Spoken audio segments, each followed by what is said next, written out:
Welcome to the Slop Farm. Enjoy the video. In this video, I will show how to complete the Legend of Zelda Link's Awakening, updated. Begin by saving in Mabe Village and gathering basic gear, then collect key items like Rock's Feather and Power Bracelet.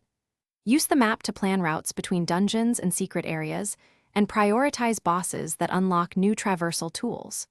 Stay flexible, follow NPC hints, and revisit cleared zones for hidden seashells and heart pieces to strengthen Link.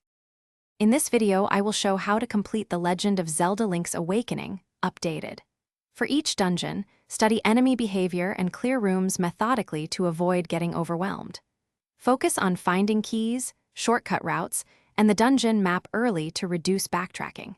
Conserve special items for puzzle moments and boss phases, and use bombable walls or hidden passages to reveal secret chests.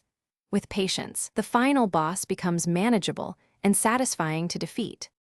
In this video, I will show how to complete the Legend of Zelda Link's Awakening, updated.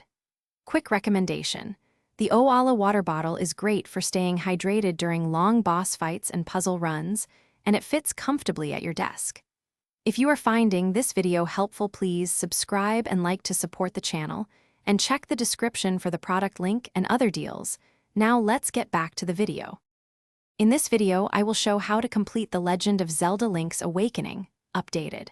Focus on collectibles like seashells, heart pieces, and secret figurines that boost Link's abilities and unlock content.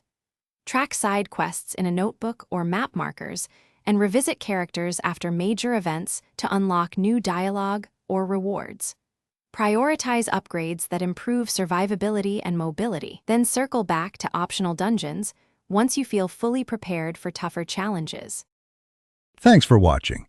Consider subscribing if we helped you today.